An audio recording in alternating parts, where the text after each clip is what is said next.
तो दोस्तों ये कहानी जिन नाम के एक लड़के की है जो कि एक अजीब चीज से परेशान है। असल में जब वो छोटा था तब उसके कुछ दोस्त थे और उसी बीच मेनमा नाम की एक दोस्त की दुर्घटना में मौत हो गई। हैरानी की बात यह हुई कि इस पल के बाद मेनमा हमेशा उसके सामने मौजूद रहने लगी। वो जहाँ भी जाता वो मेनमा को अपने साथ पाता। अब वो इस बात से अनजान रहा कि जिसे वो मेनमा को एक मेंटल डिसऑर्डर की तरह समझ रहा था वो असल में मेनमा का एक भूत ही था। अब वो कैसे मेनमा के साथ रहने लगा और वो किस तरह मेनमा को वापस हेवन में भेजने का काम करेगा, जानने के लिए देखिए हमारी आज की यह सीरीज। तो कहानी की शुरुआत जिन नाम के एक लड़के से होती है जो अपने कमरे में बैठकर वीडियो गेम्स खेल रहा होता है। यहाँ पर काफी देर खेलने के बाद वो इतना थक चुका था कि वो खुद किचन में जाकर खाना बनाने लगता है। इसी बीच उसके साथ मेनमा नाम की एक लड़की भी थी जो उसे लगातार परेशान कर रही थी। आखिर में जिन जैसे तैसे करके खाना बनाकर अपने फादर का इंतजार करने लगता है जो कि अब अपने काम के चलते बाहर जाने वाले थे। उन सभी ने साथ में बैठकर खाना खाने का डिसाइड किया, पर एक चीज थी जो हर किसी को हैरान करने वाली थी। असल में जिन के फादर मेनमा को नहीं देख पा रहे थे और उसके पीछे एक बड़ी वजह छुपी हुई थी। कौन सी वजह वो आगे पता चलेगा। अगले ही पल जब मेनमा जिन को परेशान करते हुए उसके गोदी में बैठ जाती है तब उसके अंदर से करंट पास होने लगता है और वो नीचे बेहोश हो जाता है। उसके फादर ये सब देखकर बिल्कुल हैरान हो जाते हैं, मगर तभी इधर जिन अपने बचपन के समर का दिन याद करने लगता है जब उन सभी चीजों की शुरुआत हुई जिसके बाद से इसकी जिंदगी बदल गई थी। मेनमा और उसके कुछ दोस्त साथ में खेला करते थे और जिन उन सभी के साथ काफी खुश था। पर इसी बीच मेनमा जिन को अपने पास बुला के उसे अपनी एक विश पूरी करने को कहती है। तब इधर प्रेजेंट में वापस जिन होश में आ चुका था, मगर उसे ये भी समझ आ गया था कि वो समर वेकेशन मेनमा का आखिरी समर वेकेशन था और उसकी मौत हो चुकी थी। यानी कि जो मेनमा उसके साथ मौजूद थी वो जिन के नजर में उसकी बस एक हेल्यूसिनेशन हो सकती थी। इधर जिन को परेशान देख मेनमा समझ गई थी कि वो उसी की वजह से परेशान है। यहाँ तक कि उसने बताया कि शायद उन सभी ने उसकी किसी विश को अधूरा छोड़ दिया होगा, इसीलिए वो अभी तक भूत बनकर उनके साथ भटक रही है। जिन भी इस बात से सहमत था, इसीलिए वो उसे खुद जानने की कोशिश करता है कि आखिर वो कौन सी विश थी जो अधूरी रह गई। खैर मेनमा को खुद इस बारे में नहीं पता, पर एक चीज थी जो उसे अच्छे से याद थी कि उसकी विश को पूरा करने के लिए उसके सभी दोस्तों की जरूरत होने वाली है। अब आखिर जिन के बाकी दोस्त इस वक्त कहाँ पर हैं और क्या कर रहे हैं, इसके बारे में हमें जल्दी जानने को मिलने लग जाएगा। खैर कुछ समय बाद जिन के घर पर किसी की दस्तक होती है, इसीलिए मेनमा तेजी से दरवाजा खोलने चली जाती है। यहाँ पर जिन उसका पीछा करते हुए दरवाजे पर आ चुका था जहाँ उसकी मुलाकात अनारू से होती है जो असल में उसकी बचपन की दोस्त थी। अब यहाँ अनारू को सामने देख मेनमा काफी खुश हो जाती है, मगर यहाँ पर वो चाहकर भी अनारू के नजर में नहीं आ पाती। इसी बीच अनारू जिन को उसके स्कूल का नोट्स देके यहाँ से जाने वाली थी। असल में वो यहाँ पर अपने टीचर की बात सुनकर उसे नोट्स देने आई थी। इसके बाद अनारू जिन पर गुस्सा भी होती है क्योंकि वो स्कूल नहीं आ रहा था। खैर इसके बाद वो यहाँ से चली जाती है और तब मेनमा अनारू को रोकने की कोशिश करती है, लेकिन उसका ये प्लान फेल हो जाता है क्योंकि वो उसको देख ही नहीं सकती। मगर बाद में जब वो जिन से अनारू के पास जाने को कहती है तब वो काफी मन्नत के बाद उसकी बात को मान जाता है और फिर कुछ देर बाद वो दोनों साथ में अनारू से मिलने के लिए निकल जाते हैं। पर तभी मेनमा एक पोल पर चढ़कर जंप करने की कोशिश करने लगती है। इसी बीच वो जैसी नीचे गिरती है तब जिन की पुरानी यादें ताजा हो जाती हैं और वो काफी घबरा जाता है। पर अब बात अलग थी कि मेनमा को कुछ नहीं हुआ क्योंकि वो पहले ही मर चुकी थी। फिर होश संभालने के बाद वो दोनों साथ में आगे जाने लगते हैं, मगर इस बार इनकी मुलाकात उनके बचपन के दो और दोस्तों से होती है जिनका नाम सुरुको और युकीयात्सु होता है। इधर मेनमा उन दोनों को इतना बड़ा होते हुए देख काफी चौंक गई थी, ये तो बहुत बड़े हो गए यार। इसी बीच मेनमा की एक्साइटमेंट देखकर जिन उसे शांत करने की कोशिश करता है, पर ये चीज उसके दोस्त भी नोटिस कर लेते हैं। युकीयात्सु समझ चुका था कि जिन इस हादसे के बाद से थोड़ा पागल हो चुका है और वो हर वक्त मेनमा से बातें किया करता है। उसने जाने से पहले जिन को ये याद भी दिलाया कि वो कैसे मेनमा के मौत से उभर नहीं पाया है और इसीलिए उसके ऊपर उसको तरस भी आ रहा है। इस तरह युकीयात्सु की कड़वी बातें सुनने के बाद जिन को काफी बुरा लगता है और वो वाह रोते हुए यहाँ से भाग जाता है। वहीं ये बात मेनमा को भी पसंद नहीं आती और वो भी युकीयात्सु पर गुस्सा होके जिन का पीछा करने लग जाती है। और फिर एक पॉइंट पर आने के बाद जिन और मेनमा की फिर से मुलाकात होती है पर यहाँ जिन यूकीयात्सु की बातों से सहमत था। उसके हिसाब से वो मेनमा का हेलुसिनेशन देख रहा था और वो इस चीज से काफी हद तक परेशान भी हो चुका था और इसीलिए अब वो खुद को इन सब चीजों से दूर रखने के लिए मेनमा को उसकी लाइफ से दूर चले जाने को कहता है और फिर इस तरह मेनमा ना चाहते हुए भी जिन से अलग हो जाती है। जिसके बाद आगे हम देखते हैं कि जिन अपने घर आ चुका था। वही मेनमा दुखी होके इधर उधर भटकने लगती है। कुछ देर बाद हम देखते हैं कि जिन थोड़ा परेशान था और वो अपने बचपन के दिन याद करता है जब वो और उसके दोस्त साथ मिलकर गेम्स खेला करते थे। इसी तरह एक दिन ऐसा भी था जब जिन के दोस्तों ने एक साथ मिलकर उससे ये पूछ लिया था कि क्या वो मेनमा को पसंद करता है। ये बेटा मेनमा को पसंद करता है तू।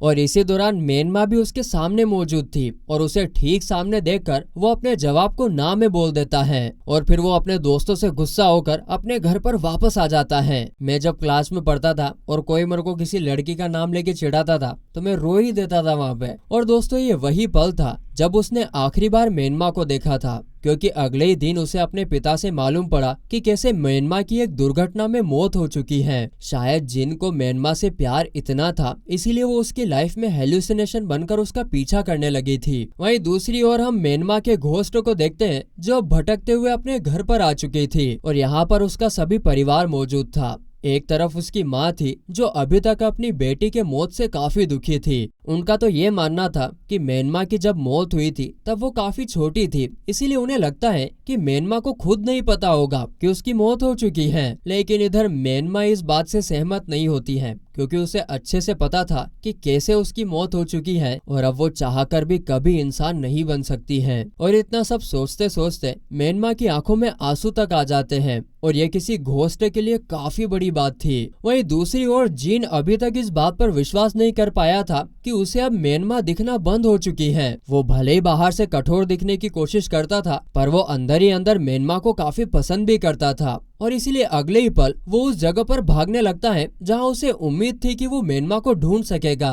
और भागते भागते वो जंगलों के बीच मौजूद एक कैंप में आ जाता है और शॉकिंगली यहाँ पर मेनमा तो नहीं मगर उसे उसके बचपन का खास दोस्त जरूर मिल जाता है। इधर जिन को परेशान देख वो उसे परेशानी की वजह के बारे में पूछने लगता है, जिस पर जिन बिना देरी किए उसे मेनमा के बारे में सारी बातें बता देता है। और यहाँ पर हैरानी की चीज तो ये हुई कि जिन के इस दोस्त को पल भर में ही विश्वास हो गया कि जिन यहाँ पर जो कुछ भी बोल रहा है वो बिल्कुल सच था। आखिर में फिर जिन ने उसे समझाने की काफी कोशिश करी कि शायद वो किसी हेलुसिनेशन की बीमारी से जूझ रहा होगा, पर फिर इन सबको इग्नोर करते हुए दोस्त ने मेनमा को इधर उधर ढूंढना भी शुरू कर दिया। अब इस पल तक हमें ये भी क्लियर हो गया कि जिन का दोस्त इस सिक्योरिटी बेस कैंप पर काफी सालों बाद आया था। असल में वो एक शहर से दूसरे शहर घुमा करता था और वो फिलहाल अपनी ट्रिप से फ्री होकर वापस इसी बेस कैंप पर रहने आ चुका था। खैर यहाँ पर वो भले ही काफी चीजों से अनजान था मगर उसे एक बात का विश्वास था कि शायद मेनमा का कोई विश अधूरा रह चुका है और इसीलिए वो भूत बनकर घूम रही है।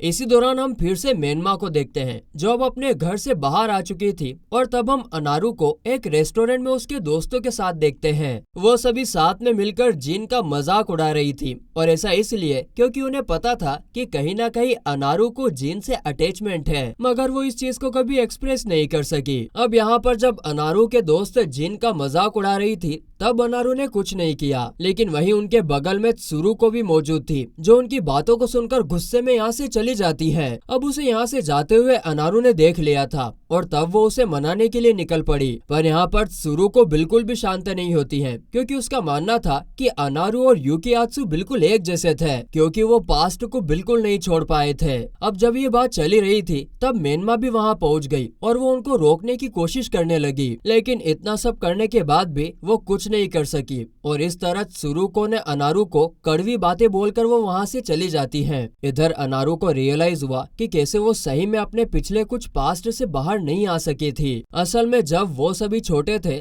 तब वो खुद अनारू ही थी जिसने जिन से पूछा था कि आखिर वो मेनमा को पसंद करता है कि नहीं। वहीं उस पल में जिन भले ही काफी गुस्सा हुआ था मगर उसने जब मेनमा को स्माइल करते हुए देखा था तब वो बहुत ज्यादा हैरान हो गया था और इसी दरमियान फिर वो यहाँ से भाग खड़ा होता है। इसके बाद हम वापस से करंट समय में आते हैं जहाँ अनारू को अपने जॉब के लिए काफी लेट हो रहा था, इसीलिए वो फटाक से निकल पड़ती है। वहीं इधर मेनमा अब फिर से अकेली हो चुकी थी और वो इधर उधर वापस से जिन का घर ढूंढने लगती है। इसी बीच उधर जिन एक गेम स्टोर में पहुंचता है जहां उसकी मुलाकात अनारू से होती है जो यहाँ पर जॉब किया करती थी। यहाँ पर हम देखते हैं कि जिन ने 20 साल पुराने पोकेमोन नाम के गेम कंसोल को लिया और अपने घर पर वापस आ गया। अब वो इस गेम का क्या करने वाला है ये जानने वाली बात थी। फिर आगे हम देखते हैं कि वो गेम खेलते खेलते गहरी नींद में सो चुका था और तभी वहाँ पर मेनमा आ जाती है। अब मेनमा ने जब उस गेम को देखा तब उसे सारी बात समझ में आ गई। असल में ये वही गेम था जिसे वो बचपन में खेलने का विश किया करती थी। यहाँ तक वो ये भी समझ गई थी कि ये सब जिन ने सिर्फ उसी के लिए किया है। अब अगला दिन आता है जहाँ जिन का दोस्त इशिकावा युकियात्सु से मिलता है, जिसे वो जिन की सारी बात बता देता है कि कैसे उसे मेनमा दिखने लगी है। लेकिन वो इस बात से खुश होने की बजाय काफी नाराज होता है क्योंकि वो जिन की इस हरकत से बिल्कुल भी खुश नहीं था। खैर आगे इशिकावा फिर सीधे जिन के घर पर आ चुका था जहां वो उसके साथ डिनर भी करता है। इसी बीच वो ये भी बताता है कि कैसे वो पोकेमोन गेम को दूसरे लोगों के साथ ट्रेड भी कर सकता है। दरअसल उसका मकसद तो ये था कि जिन अनारू के पास जाकर गेम को खेले और इसी दरमियान हमारी नजर अनारू पर जाती है जो अब मेनमा के बारे में सोच रही थी और इसी तरह वो काफी उदास भी होती है। ऐसा इसलिए क्योंकि अनारू को बचपन में मेनमा पसंद थी मगर उसे उससे इतनी नफरत भी थी। वो असल में तो मेनमा के इनोसेंस से काफी प्रभावित थी पर यह बात उसके जरिए खुद को उसके कंपेयर में कमजोर समझने लगी थी। फिर इसी तरह कुछ समय बीत जाता है और तब वहाँ पर जिन और इशिकावा आ जाते हैं जो उसके साथ गेम खेलने की जिद करते हैं। अब ना चाहते हुए भी अनारू को हाँ करना पड़ता है और वो सभी फ्री होके गेम्स खेलने लगते हैं। इसी बीच जिन नोटिस करता है कि मेनमा खुद को छुपाने में लगी थी और ऐसा इसलिए क्योंकि उसके हिसाब से अनारू उसे बिल्कुल भी पसंद नहीं करती थी। इतना सब जानने के बाद तो फिर जिन ने मेनमा का हाथ पकड़ा और उसे अपने सामने बिठा लिया और इसी तरह फिर वो सभी पुराने दोस्त एक बार फिर से गेम खेलने लगे और मेनमा उन्हें देखकर काफी खुश हो जाती है। इसी बीच मेनमा की नजर अनारू के गेम कंसोल पर लगे स्टिकर पर जाती है जिसे देखकर वो काफी इमोशनल हो जाती है। असल में ये वही स्टिकर था जिसे उसने अनारू को बचपन में दिया था और उसने आज तक उसे संभाल कर रखा हुआ है और ये बात मेनमा के दिल को छूने के लिए काफी थी। उसे समझ आ गया था कि अनारू उसे अभी भी अपने एक अच्छे दोस्त की तरह ही मानती है। अब यहाँ पर काफी देर गेम खेलने के बाद वो सभी लोग गहरी नींद में सो जाते हैं। इसके फिर कुछ देर बाद अनारू और जिन की बातचीत होती है जहाँ अनारू ने जिन को बात मानने के बदले उसे एक काम करने को कहा। असल में वो चाहती थी कि जिन अब अगले दिन से वापस स्कूल आना शुरू कर दे, लेकिन जिन इस बात को काफी लाइटली लेके छोड़ देता है और मेनमा के साथ वापस घर आ जाता है। उसी रात इशिकावा अपने बेस कैंप पर टॉयलेट कर रहा होता है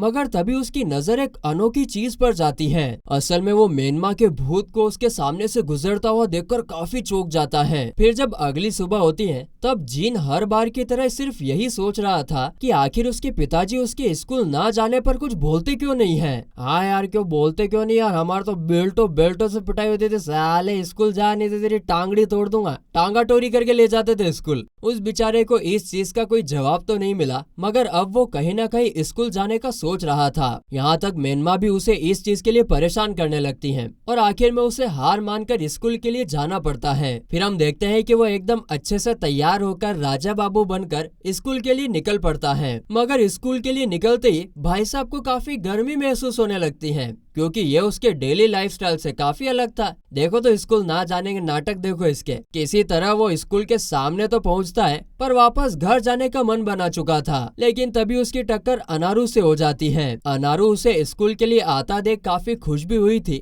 मगर जिन ये बिल्कुल नहीं चाहता था कि अनारू को भनक भी लगे कि उसने ये सब उसके कहने पर किया है, क्योंकि आजकल गलतफहमियां बहुत हो जाती हैं। आगे हम देखते हैं कि वहाँ पर अनारू के दोनों दोस्त भी आ गए थे और वो उसे जिन के साथ देख के उसका मजाक भी उड़ाने लगी। ये क्या बात है। लेकिन ये बात इधर जिन को पसंद नहीं आती है और वो यहाँ से वापस निकल जाने का सोच लेता है और इस तरह वो एक पार्क में आकर बैठ जाता है। वहीं दूसरी तरफ हम देखते हैं कि जिन ने मेनमा को घर पर अकेला छोड़ दिया था और ये पहली बार था जब मेनमा को समझ नहीं आ रहा था कि वो आखिर घर पर अकेले करेगी क्या। मैगी बनाओ, नूडल बनाओ, डोरेमोन देखो, शिनचैन देखो, मैं हूँ शिनचैन लोहारा। आगे हम देखते हैं कि यहाँ वहाँ की चीजें देखने के बाद मेनमा की नजर जिन की माँ की फोटो पर जाती है। वो ना जाने क्यों पर मदर को देखकर रोने लगती हैं। इस रोने के पीछे एक बड़ी वजह छुपी हुई थी जिसको हम कहानी के अंत तक जानेंगे दोस्तों। वहीं इधर हम जिन को देखते हैं जो कि ये जानता था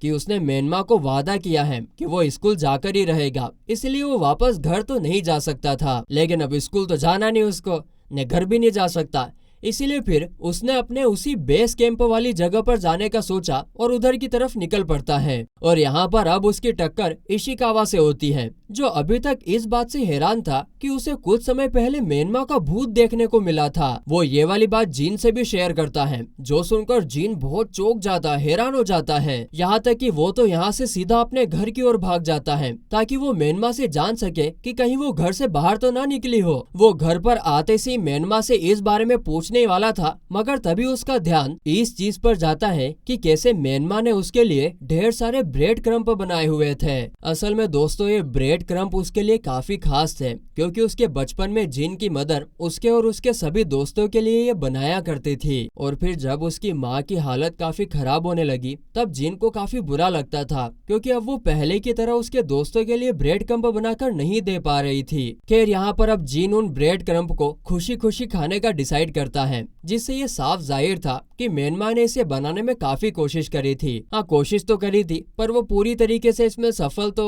नहीं हो सकती थी। आगे फिर हम देखते हैं कि इसी बीच जिन मेनमा से पूछता है कि क्या वो उसके जाने के बाद कहीं बाहर घूमने तो नहीं गई थी, जिस पर वो ना में जवाब देती हैं। और ये जानने के बाद जिन काफी शॉक हो जाता है। लेकिन तभी मेनमा को ये बात रियलाइज हो जाती है कि कैसे इशिकावा ने उसके भूत को देख लिया था और ये बात उसके लिए काफी हैरानी की थी। यहाँ तक कि मेनमा ने तो अब ये जिद रख दिया था कि वो खुद भी उसके भूत को देखना चाहती है, जो कि किसी मजाक से कम नहीं था। खैर वहीं दूसरी ओर हम देखते हैं कि त्सुरुको और युकियात्सु साथ में शॉपिंग कर रहे होते हैं और तभी उन्हें इशिकावा का मैसेज मिलता है जिसमें उसने मेनमा के भूत के बारे में सारी बातें बता दी थी। असल में इशिकावा उन दोनों को उसी बेस कैंप पर आने के लिए इनवाइट कर रहा था ताकि वो बाकी सभी लोगों के साथ मिलकर इस चीज की खुशी में पार्टी कर सके। आगे हम देखते हैं कि इशिकावा ने अगले दिन जिन को भी खुद के साथ जाने के लिए हामी भरवा दी थी। यहाँ तक कि दूसरी तरफ जब अनारू के दोस्त उसे स्कूल ओवर होने के बाद सब घूमने जाने का प्लान बना रहे थे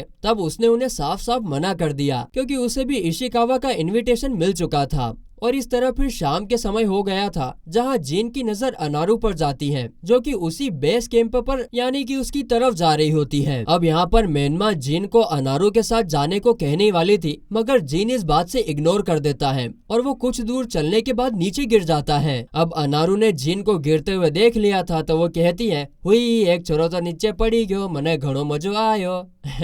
वो ऐसा नहीं कहती है। जैसे वो उसे गिरते हुए देखती है वो उसे सपोर्ट देने की बात करती है लेकिन जिन ने उसे साफ साफ मना कर दिया और इस तरह फिर वो दोनों अलग अलग इस बेस कैंप पर जाने के लिए निकल पड़ते हैं। वहीं रात के वक्त हम उन सभी को इस बेस कैंप पर देखते हैं जहां उनकी मुलाकात इशिकावा से होती है जो उन सभी का पहले से ही इंतजार कर रहा था। लेकिन यहाँ पर चौंकाने वाली बात यह थी कि यहाँ पर युकियात्सु को छोड़कर सभी लोग मौजूद थे जो कि मेनमा के लिए आए हुए थे। इसी बीच इशिकावा उन सभी को एक साथ शामिल करके उनके लिए स्पेशल डिश तैयार करता है और फिर वो सभी लोग अलग अलग चीजों को खाकर ट्राई करते हैं और थोड़े मजे करते हैं। यहाँ पर हम ये भी देखते हैं कि अनारू और त्सुरुको के बीच में जो कुछ पुरानी अनबन थी वो भी काफी हद तक अब ठीक हो जाती है और फिर इसी तरीके से काफी देर तक I am a disco dancer enjoy करने के बाद उनकी नजर युकियात्सु पर जाती है जो कि अब खुद भी यहाँ पर आ चुका था। यहाँ पर सब लोग उसे देखने से ज्यादा उसकी बातों से हैरान हो जाते हैं। असल में युकियात्सु ने यहाँ पर आते ही उन्हें बता दिया कि कैसे उसने भी जिन और इशिकावा की तरह मेनमा के भूत को देखा है। अब यह बात सुनते ही मेनमा और बाकी सब उसे देखने के लिए भाग निकल पड़ते हैं। अब इधर युकियात्सु के साथ जिन खड़ा हुआ था जहाँ युकियात्सु ने बताया कि वो भी अब उसी की तरह मेनमा को भी देख सकता है, यानी कि अब उन दोनों के बीच में कोई फर्क नहीं बचा था और वो दोनों ही मेनमा को देख सकते थे। वहीं दूसरी तरफ हम बाकी सभी लोगों को देखते हैं जो कि अब जंगल में मेनमा को ढूंढने के लिए निकल चुके थे। इसी बीच जिन की टक्कर अनारू से होती है जहाँ वो ये देखकर हैरान होता है कि आसपास तो कहीं मेनमा के भूत का कोई नामो निशान तक नहीं था और इस तरह उसे समझ में आ गया था कि युकियात्सु ने उन्हें झूठ बोला था क्योंकि यहाँ सिर्फ एक ही मेनमा थी जो सिर्फ उसे उसे दिखती थी और इसीलिए फिर अब वो यहाँ से जाने वाला था, मगर तभी उसे अनारू रोक देती है और वो उससे ये जानने की कोशिश करती है कि क्या उसे स्कूल के दौरान उसके दोस्तों की बातें बुरी लगी थी। वो उसे राय देती है कि वो चाहे तो उनकी बातों को भुलाकर फिर से स्कूल आ सकता है, जिस पर जीन कहता है कि उसे उसके दोस्तों से कोई फर्क नहीं पड़ा था और वो स्कूल से वापस इसलिए आ गया था क्योंकि उसे स्कूल जाने का मन ही नहीं था। इन दोनों की बातचीत चली रही थी कि तभी म्यांमा गलती से नीचे नदी की ओर गिरने वाली थी। वो तो सही टाइम रहते जिन ने उसे पकड़ लिया और वो इस चीज से अब काफी गुस्सा भी था और ऐसा इसलिए क्योंकि म्यांमा अभी जिस जगह पर गिरी थी वो वही जगह थी जहाँ म्यांमा की गिरने की वजह से मौत हुई थी। वहीं इधर सारी बातें समझने के बाद अनारू को खुद की गलती का रियलाइज हो जाता है और इसके बाद फिर वो इसीलिए जिन से पूछती है कि क्या वो अभी भी म्यांमा को देख सकता है। और फिर जब जिन ने उसकी बातों में हामी भरी तब अनारू समझ गई कि शायद म्यांमा जिन को काफी पसंद करती थी और इसीलिए वो मरने के बाद भी उसके पीछे लगी हुई थी। इसीलिए फिर अनारू अब जिन से कहती है कि अगर वो म्यांमा को देख सकता है तब वो उससे काफी अच्छे से पेश आए। और फिर इसी तरह अब काफी समय बीत चुका था, इसीलिए अब वो सभी वापस अपने कैंप पर आ जाते हैं। यहाँ पर वो यूकीयात्सु को देखते हैं जो कि उनके लिए डिनर तैयार कर रहा था। जब सभी ने उसे बताया अबे झूठ ले साले, क्या झूठ बोलता है, उन्होंने बोला कि कैसे उन्होंने म्यांमा के भूत को नहीं देखा। तो फिर यूकीयात्सु कहता है कि शायद म्यांमा उन्हें देखना नहीं चाहती है। यहाँ तक कि वो तो ये भी बोल देता है कि शायद म्यांमा उन सभी से यह चाहती है कि वो सभी उसके बारे में भूल जाए। इधर इतना सब सुनते ही म्यांमा को काफी बुरा लगता है और वो सभी को समझाने की कोशिश करती है कि वो तो उन सभी को काफी याद करती है और वो उन्हें भूलना नहीं चाहती है। लेकिन वो देखती है कि जिन को छोड़कर हर कोई यूकीयात्सु की बातों में आ चुका था, पर यह बात जिन को सच्ची नहीं लगी थी और इसीलिए फिर वो आगे आता है और उन सभी को वही ब्रेड क्रम्प दिखाता है जिसे खुद म्यांमा ने बनाया था। अब हर कोई तो इस बात पर विश्वास नहीं कर पा रहा था कि उसे खुद म्यांमा ने बनाया था, पर यहाँ जिन उन सभी को विश्वास दिलाना चाहता है कि म्यांमा उन सभी के बीच में मौजूद थी और वो उन्हें पसंद भी करती है। लेकिन ये बात इधर यूकीयात्सु को अच्छी नहीं लगती है। फिर आगे वो और जिन वापस अपने अपने घर के लिए निकल पड़ते हैं। वहीं पर कुछ देर बाद सुरुको ने इशिकावा से पूछा कि आखिर उसने जिस म्यांमा के भूत को देखा था कहीं उसने व्हाइट ड्रेस तो नहीं पहना हुआ था, और इस पर इशिकावा का जवाब तो हाँ में था। और अब ये बात सुनने के बाद इशिकावा को लगा कि अगर उसे इतनी सारी बात मालूम है तब खुद सुरुको ने भी उस घोस्ट को देखा ही होगा और इसीलिए वो खुद को छुपा रही है। अब दोस्तों असल में इस म्यांमा के भूत का क्या खेल है ये तो हमें आगे कहानी में ही देखने को मिलेगा। वहीं दूसरी ओर जिन अपने घर पर यूकीयात्सु के बारे में सोच सोच कर गुस्सा हो रहा था। उसको समझ नहीं आ रहा था कि आखिर वो लोगों की नजरों में म्यांमा को नीचा क्यों दिखाना चाहता है। अब जिन को इतना उदास देखकर म्यांमा ने उसे अपने तरीके से मनाने की कोशिश शुरू कर दी। यहाँ पर वो काफी हद तक सफल भी हो जाती है, मगर अब जब जिन के दिमाग में ये सवाल आने लगता है कि क्या म्यांमा उसे बचपन में पसंद किया करती थी, क्योंकि अगर वो उसे पसंद नहीं करती थी तब वो उसके सामने भूत बनकर क्यों खड़ी थी। इसी तरह फिर अगला दिन आ जाता है जहाँ जिन के पिता के काम पर जाते ही वहीं पर सुरुको आ जाती है और वो जिन से एक मदद मांगने लगती है। वो जिन को अपने साथ ले जाना चाहती है और लेकर भी चली जाती है। वहीं पर हम देखते हैं कि अनारू अपने दोस्तों के साथ वहीं पर मौजूद थी और तभी उसकी नजर उन दोनों के ऊपर पड़ जाती है, इसलिए वो भी उनके पीछे पीछे जाने लगती है। कुछ देर बाद उसकी सुरुको से भी मुलाकात होती है जहाँ वो उससे ये पूछती है कि आखिर वो जिन के साथ क्या कर रही है, जिस पर जिन ने बताया कि वो किस तरह यहाँ पर पर्सनल काम करने आए हैं। हमें पता चलता है कि अब ये पर्सनल काम किसी और से नहीं बल्कि यूकीयात्सु से रिलेटेड था। यहाँ पर जिन यूकीयात्सु का इंतजार कर रहा था और जब वो उसके करीब आता है तब वो उससे ये जानने की कोशिश करता है कि आखिर वो म्यांमा के भूत के बारे में झूठी कहानी क्यों सुना रहा है। असल में उसका मानना था कि यूकीयात्सु ने म्यांमा के भूत वाली बात झूठ बोली थी, मगर इतना सब सुनने के बाद भी यूकीयात्सु अपनी बात से नहीं हटता है और उल्टा उसे इग्नोर करके यहाँ से जाने लगता है। मगर फिर इसी दौरान जिन उसे चैलेंज करता है कि अगर वो सही बोल रहा है तब उसे अपनी म्यांमा वाली भूत के साथ उसी बेस कैंप पर आना होगा ताकि वो सभी को प्रूफ करे।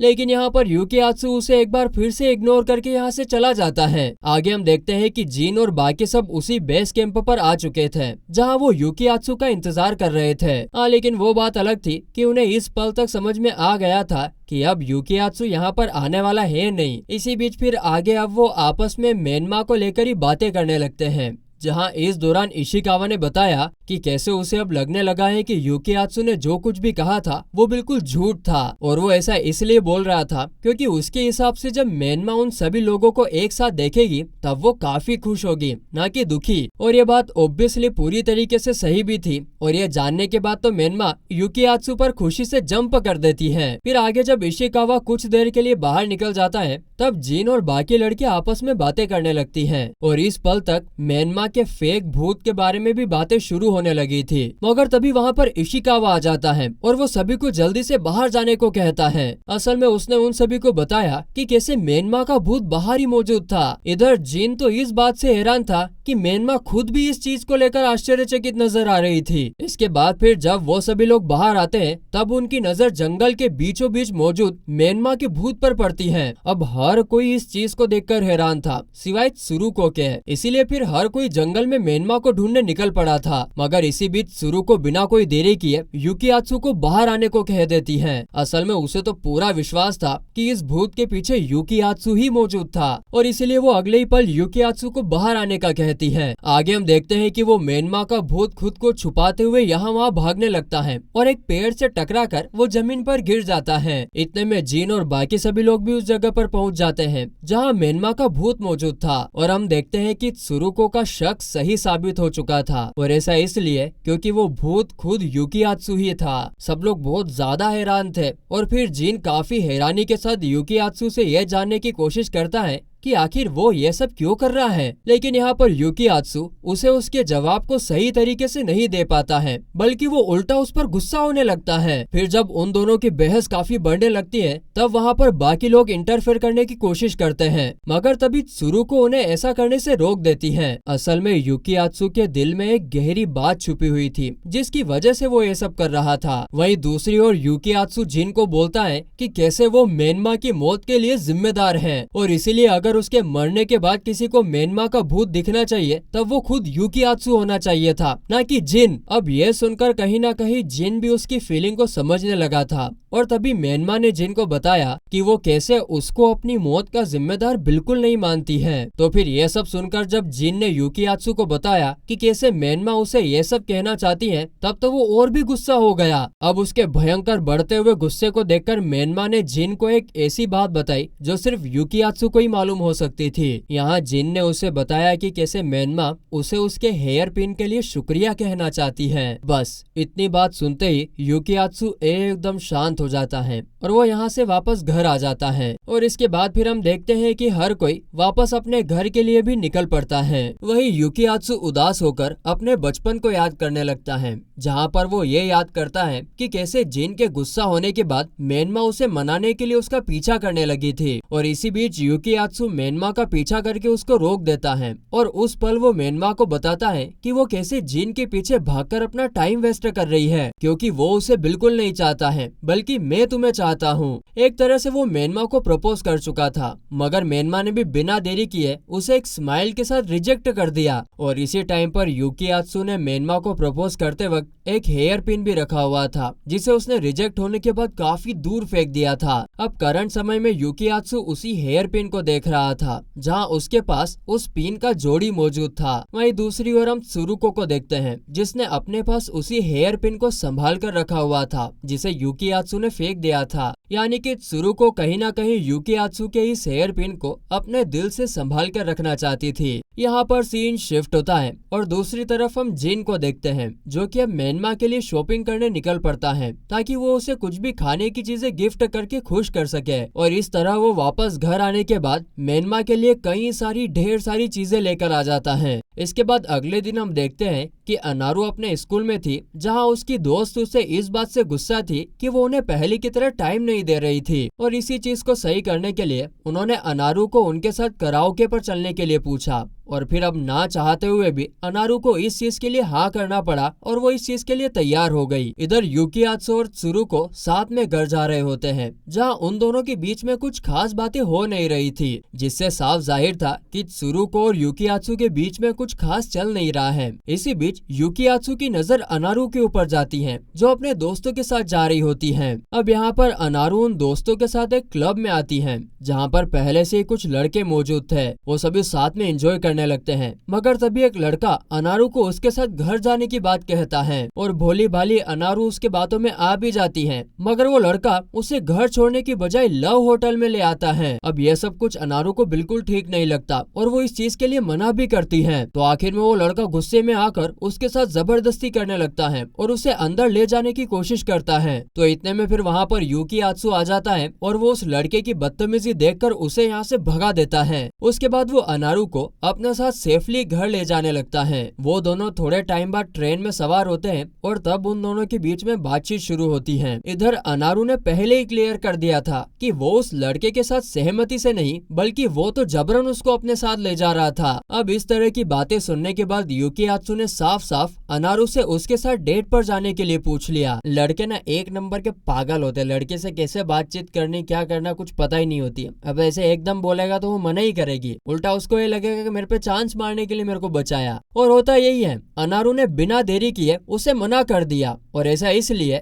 क्योंकि वो किसी और को चाहती थी। और यहाँ पर यूकियात्सु इस बात को जानता था कि वो किसी और को नहीं बल्कि जिन को पसंद करती थी और इसीलिए फिर वो उससे यह जानने की कोशिश करता है कि आखिर वो उसमें क्या देखती है ऐसा। सबके सब लोगों को जिन ही पसंद क्यों आता है। जिस पर अनारू ने बताना शुरू किया कि वो कैसे बचपन से उसे पसंद करती थी, मगर वो ये बात कभी भी उससे शेयर नहीं कर पाई। खैर यूकियात्सु ये बात पहले से जानता था, इसीलिए वो अनारू को अकेला छोड़ देता है। इसके बाद दूसरी तरफ हम इशिकावा को देखते हैं, जो अब जिन के घर पर डिनर करने के लिए आ जाता है। इधर बातों ही बातों में उसने जिन से ये जानने की कोशिश करी कि क्या मेनमा अभी भी उसके पास मौजूद है। अब यहाँ जिन के हामी भरते ही वो मेनमा से बात करने की कोशिश करने लगा और वो ये से पूछने लगा कि आखिर वो अभी भी इस वर्ल्ड में क्यों घूम रही है। वो तो उससे ये तक पूछ लेता है कि आखिर वो कौन सी विश अधूरी रह चुकी है जिसकी वजह से वो हेवन में नहीं जा पा रही थी। अब यहाँ पर जब ये बातचीत चल रही थी तब इशिकावा बार बार मेनमा के जवाब का इंतजार करने लगता है। वो इस बात को अनदेखा कर रहा था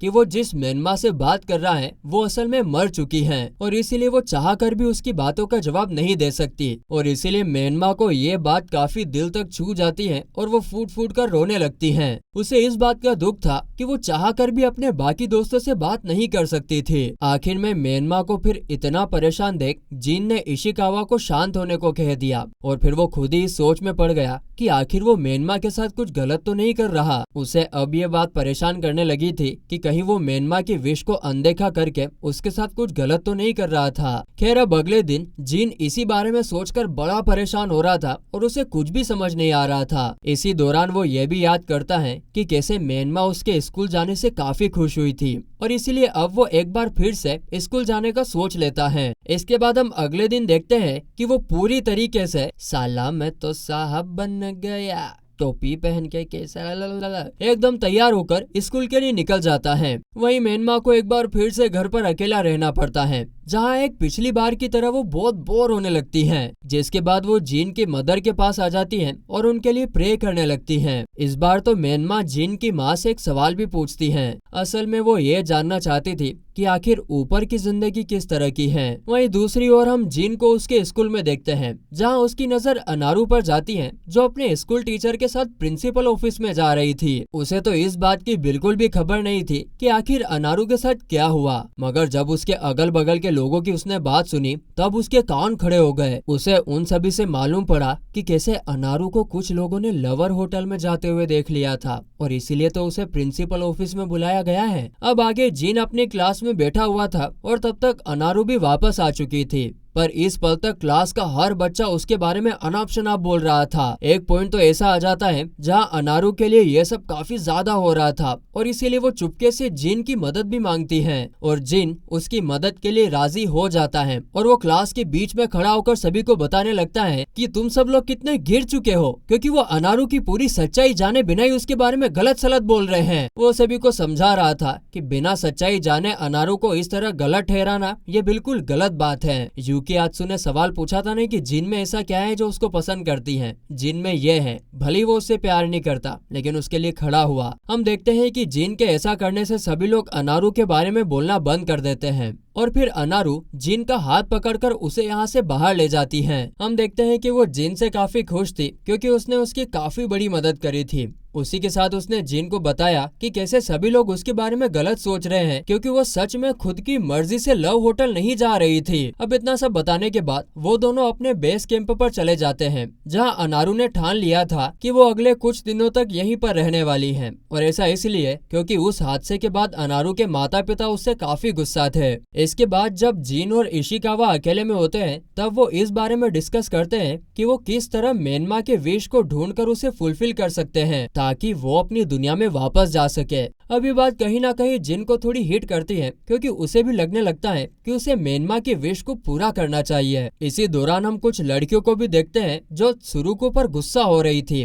क्योंकि उनके हिसाब से वो हर समय यूकियात्सु के आगे पीछे घुमा करती थी और इसकी वजह से वो चाह कर भी उसे अपना नहीं बना पा रही थी। प्यार में कितना ही कुछ कर लो, लड़की के लिए लड़के के लिए, उसके जो मन में आएगा वो ही करेगा। सबसे बढ़िया अपना जो प्रेम है वो भगवान से रखो और अपने काम से रखो बस। इधर ये सारी बात चली रही थी कि तभी वहाँ पर खुद यूकियात्सु आ जाता है और तब वो लड़कियां यहाँ से निकल जाती हैं। खैर इसके बाद यूकियात्सु और त्सुरुको साथ में घर के लिए निकल पड़ते हैं। यहाँ यूकियात्सु बार बार त्सुरुको से बात करने की कोशिश कर रहा था मगर वो उसे इग्नोर कर रही थी। लेकिन फिर काफी देर तक इसी तरह चलने के बाद यूकियात्सु ने जिन की बात सामने रखी थी जहाँ वो अभी तक उससे गुस्सा था क्योंकि वो हर बार उसे नीचा दिखाने के लिए मेनमा का मुद्दा रख देता था। उसके हिसाब से अगर वो बचपन के उस दिन जिन के कहने पर ना गया होता तब मेनमा उन सभी के बीच में होती। अब ये बात त्सुरुको को ठीक नहीं लगती क्योंकि उसे ये याद आता है कि कैसे उस दिन उन्हें जिन ने नहीं बल्कि मेनमा ने बुलाया था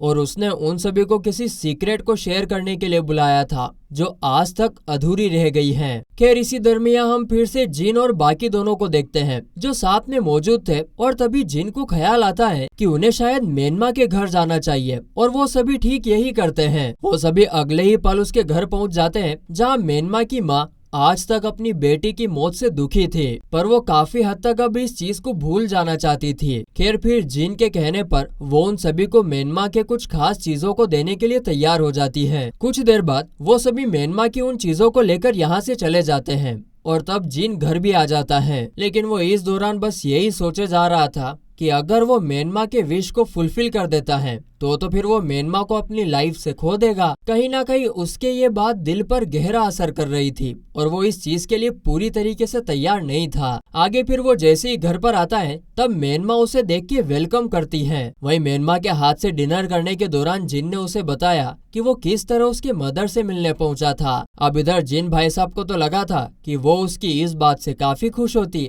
मगर वो गलत साबित होता है क्योंकि मेनमा इस बात को सुनकर रोने लगती है। अब जिन इस चीज को देखकर पूरी तरीके से हैरान था और तब फिर उसने इस चीज की वजह पूछी। मेनमा कहती है कि वो अपनी माँ को अच्छे से जानती है और वो ये बिल्कुल नहीं चाहती कि वो एक बार फिर उसके जाने से मेनमा को याद करे क्योंकि वो जब भी मेनमा को याद किया करते थे तब वो काफी दुखी हो जाया करते थे और वो किसी भी तरीके से अपनी माँ को दुखी नहीं देखना चाहते थे। अब यहाँ जिन उसकी बातों को सुनकर उल्टा उसी पर और गुस्सा हो जाता है। असल में उसका मानना था कि वो बार बार अपने से ज्यादा दूसरों के बारे में सोचा करती थी जो कि पूरी तरीके से गलत था। वो इस तरीके से अपनी माँ के बारे में सोचकर गलत कर रही है क्योंकि यह तो उसकी माँ का पूरा हक है। वो किसी भी तरीके से अपनी बेटी के लिए रो सकती थी। इतना सब कहते कहते जिन तो काफी हाइपर हो जाता है और उसके नाक से खून बहने लगता है। यार ये गुस्से के टाइम पर नाक से खून कैसे निकल जाता है? मैंने तो कभी नहीं देखा ऐसा कहीं पे। खैर फिर मेनमा उसे संभालने की कोशिश करती है जिसमें वो काफी हद तक कामयाब हो भी जाती है। फिर कुछ देर बाद जिन अपने बेस कैंप के लिए निकल पड़ता है जहाँ वो पहुँचने के बाद अनारू को कपड़े चेंज करते हुए देख लेता है और इसीलिए भाई साहब को यहाँ पर एक बार फिर से धक्का मार खा के बाहर जाना पड़ता है। फिर कुछ देर बाद वो अनारू से अपनी गलती के लिए माफी भी मांग लेता है और इस तरह अब अनारू ने भी जिन को बताया कि वो कैसे वापस अपने घर पर गई थी मगर उसकी माँ अभी तक उस पर गुस्सा थी इसीलिए वो यहाँ पर वापस आ गई थी। अब ये बातें चल ही रही थी कि जिन भाई साहब वापस से मेनमा की बातें बीच में घुसेड़ देते हैं। अब उसे बार बार मेनमा की बातें करते हुए देख अनारू उसे एक राय देती है कि उसे अब अपनी लाइफ में मेनमा को छोड़कर बाकी सभी बातें करनी चाहिए, उसको अपनी लाइफ में आगे बढ़ना चाहिए। ब्रेकअप का दर्द तुम क्या जानो अनारू बाबू, कहने से थोड़ी कुछ होता है, क्यों दोस्तों। अब इसी तरह इधर जिन को समझ में आ गया कि अनारू उसके और मेनमा के भूत वाली बात को हल्के में ले रही थी और इसीलिए फिर वो बिना कुछ बोले यहाँ से वापस जाने का सोच लेता है। इसी बीच अनारू को अपनी गलती का एहसास होता है और वो उसे रोकने की कोशिश कर रही थी, मगर तभी उन दोनों का पैर फिसल जाता है और एक दूसरे के वो बेहद करीब आ जाते हैं। मोमेंट है भाई, मोमेंट है। अब इन दोनों का ये मोमेंट चल ही रहा था कि तभी वहाँ पर इशिकावा आ जाता है और इन दोनों को इसी तरह देखकर हैरान हो जाता है कि हमारे जाने के बाद ये दोनों क्या करते रहते हैं। इसके कुछ देर बाद हम फिर जिन को देखते हैं जो कि अब मेनमा की चाइल्डहुड वाली डायरी को पढ़ रहा था। यहाँ उनका मकसद ये था कि वो किसी तरह मेनमा के विश को जान सके। वो इस डायरी को पढ़ने के बाद ये जानकारी पाते हैं कि कैसे उसने अपने बचपन का हर एक दिन को लिखा हुआ था। यहाँ तक कि उसने तो वो पल भी लिखा था जिसमें वो जिन की मम्मी के घर पर जाकर खूब इंजॉय किया करती थी और उसी दौरान मेनमा के मदर की हालत काफी खराब भी चल रही थी। खैर इसी बीच उनकी नजर एक अनोखी सी विश पर जाती है जिसे मेनमा बचपन में ही फुलफिल करना चाहती थी। असल में वो अपने सभी दोस्तों के साथ मिलकर फायर वर्क का काम करना चाहती थी, पर यह काम किसी मुश्किल काम से कम नहीं होने वाला था। आगे फिर कुछ देर बाद उन सभी के बीच में यूकियात्सु भी आ जाता है जो किसी तरह मेनमा का विश फुलफिल करके जिन के प्रॉब्लम को खत्म करना चाहता था। उसे पता चलता है कि कैसे उन्हें फायर वर्क को ऑर्गेनाइज करने के लिए कमेटी से लाइसेंस लेने की जरूरत थी। अब यहाँ पर इतना सब होने के बाद जिन वापस अपने घर पर आ जाता है जहाँ वो मेनमा के लिए डिनर तैयार करता है ताकि वो उसे खुश कर सके। यहाँ पर वो इस तरह का काम करके मेनमा से एक रिक्वेस्ट फुलफिल करवाना चाहता था। उसने मेनमा को बताया कि वो किस तरह कल के दिन से स्कूल जाने वाला है, इसीलिए उसके स्कूल जाने के बाद वो घर पर ही रहेगी। यहाँ पर जिन ये सब इसलिए कर रहा था ताकि वो मेनमा के विश को उसको बिना बताए उसको पूरा करने के काम पर लग जाए। अब अगले दिन वो स्कूल के बहाने अपने बेस कैंप पर आ जाता है जहाँ हर कोई उसे स्कूल ड्रेस में देखकर हैरान था। इसके बाद जब वो सभी डायरी में फायर वर्क का प्लान देखने लगते हैं तब उनकी किस्मत काफी खराब साबित होती है। ऐसा इसलिए क्योंकि उसने बचपन में जिस तरह का रॉकेट बनाने का डिसाइड किया था वो बिल्कुल बचकाना था और एक एडल्ट के लिए किसी मजाक से कम नहीं था। मगर जिन और बाकी लोग मेनमा के इस प्लान को फुलफिल करने का सोच लेते हैं। वहीं पर फिर जब रात के वक्त वो सभी साथ में घर जा रहे होते हैं तभी त्सुरुको यूकियात्सु से जिन को मेनमा के उस विश के बारे में बताने वाली थी जिसे मेनमा ने खुद बताया था। मगर यूकियात्सु जिन से इस बात को शेयर नहीं करता है क्योंकि उसे खुद मेनमा ने जिन से इस बात को छुपाने को कहा था। खैर आगे फिर जिन घर आने के बाद अपने पिता से फायर वर्क के बारे में जानने लगता है। जिन यहाँ पर इस बात का ख्याल रख रहा था कि वो जब भी अपने पिता से बात कर रहा होता है तब वो मेनमा से छुपकर ही करे ताकि वो इस चीज को छुपा कर रख सके। इसी तरह फिर अगले दिन जिन अपने दोस्तों के पास आता है जहाँ वो उनको रिवील करता है कि कैसे उन्हें अगर लाइसेंस लेना है तब उसे कुछ पैसे को देना होगा। इसीलिए अब जिन खुद की मेहनत से काम करने का डिसाइड कर लेता है ताकि वो जल्द से जल्द पैसों का जुगाड़ कर सके। और फिर हम देखते हैं कि वो अनारू के साथ पार्ट टाइम जॉब करने लगता है। शुरू में तो जिन को जॉब करने में काफी दिक्कत होती है क्योंकि वो लोगों से घुलने मिलने में काफी कमजोर था, मगर वो मेनमा के खातिर कुछ भी करने को तैयार हो जाता है। इसी बीच जिन के घर पर जब उसके पिता मौजूद थे तब उनके पास जिन की टीचर आ जाती है। यहाँ पर वो पिताजी को बताती है कि कैसे उन्होंने जिन को स्कूल जाने के बजाय काम करते हुए देखा था। अब जिन के पिता अपने बेटे की इस चीज से बिल्कुल गुस्सा नहीं थे क्योंकि वो किसी भी तरीके से उसको सेल्फ डिपेंडेंट बनाना चाहते थे। पर यहाँ पर मेनमा भी मौजूद थी जो ये जान के हैरान थी कि कैसे जिन अपने स्कूल जाने के बहाने कहीं पर काम करने जा रहा है और इसीलिए वो मैडम अगले ही पल उसे ढूंढने निकल जाती है। वो काफी मुश्किल से अपने बेस कैंप पर जाती है जहाँ उसकी नजर अनारू पर पड़ती है जो फोन पर बात कर रही थी। उसे उसकी बातों से मालूम पड़ रहा था कि कैसे जिन पास के ही कंस्ट्रक्शन साइट पर काम करने गया था और मेनमा को ये भी मालूम पड़ गया था कि वो किस तरह मेनमा के फायर वर्क वाले विश को पूरा करने में लगा था। वो अगले ही पल जिन को देखने के लिए निकल पड़ती है जहाँ पर वो देखती है कि जिन काफी मेहनत कर रहा था। जिन को इतनी मेहनत करते हुए देखकर वो पूरी तरीके से हैरान हो जाती है, पर कहीं ना कहीं वो इस चीज से खुश भी थी कि वो उसके लिए इतना सब कर रहा था। इसी तरह फिर रात हो जाती है और जिन वापस अपने घर आ जाता है। तब मेनमा अपने पूरे दिल से उसके लिए डिनर तैयार करती हैं और उसे उसके सामने प्रेजेंट करती हैं। कितना अच्छा सीन है, कैसा प्रेम है। आदमी पूरा दिन मेहनत मजदूरी करके घर आ रहा है और बीवी प्यार से उसके लिए खाना बना रही है। आहा। अब ज्यादा भी इसमें मदहोश मत हो जाना मेरे सिंगलो। अगले दिन पर चलते हैं। अगले दिन हम देखते हैं कि जिन कमिटी ऑफिस के पास आकर उन्हें पैसे के बदले लाइसेंस देने की बात करता है, पर वो लाइसेंस देने से इनकार कर देते हैं। ऐसा इसलिए क्योंकि वो शुरू से उन बच्चों को मना करना चाहता था। दरअसल इसके पीछे की वजह यह थी कि इस कमेटी के हेड कोई और नहीं बल्कि मेनमा के पिता ही थे और वो किसी भी हालत में फायर वर्क के लिए अलाउ नहीं करने वाले थे। इधर हमें ये भी देखने को मिलता है कि कैसे मेनमा के पिता ये सब इसलिए करने से मना कर रहे थे क्योंकि जो मेनमा की मदर है वो आज तक अपनी बेटी की डेथ से उभर नहीं पाई थी और उनकी नजर में फायर वर्क करना इन सब बच्चों का सिर्फ एक खेल था। खैर अब अगला दिन आ जाता है और जिन और उसके सभी दोस्त एक साथ इकट्ठा होते हैं ताकि वो मेनमा की मदर से बात कर सके, क्योंकि इन सबको लग रहा है कि मेनमा की माँ इस डिसीजन में मदद करने की कोशिश करेगी और इसीलिए अब फिर ये सब लोग मेनमा की मदर से मिलने के लिए निकल पड़ते हैं। और यहाँ पर इस दरमियान जिन बस यही सोच रहा था कि अगर मेनमा को मालूम पड़ गया कि कैसे वो सभी उसके घर पर आए हुए थे तब वो काफी दुखी होगी, लेकिन इसके बावजूद भी वो सभी मेनमा के घर पर आ जाते हैं जहाँ उन्होंने जो भी सोचा था ठीक उसका उल्टा होता है। और ऐसा इसलिए क्योंकि मेनमा की मदर उन्हें फायर वर्क वाली चीज के लिए मना कर देती है। यहाँ उनका मानना था कि कैसे उनकी बेटी के जाने के बाद से वो काफी अकेले हो चुकी थी और वो तो मेनमा के दोस्तों से ये भी कह देती है कि तुम लोगों को उसकी मौत का कुछ ज्यादा फर्क पड़ा नहीं है, उल्टा तुम लोग तो इस फायर वर्क वाली चीज को सिर्फ अपने मजाक के लिए करने वाले थे ताकि तुम खुद का एंजॉयमेंट कर सको। और इतना सब कहने के दौरान मदर की आंखों से आंसू आने लगते हैं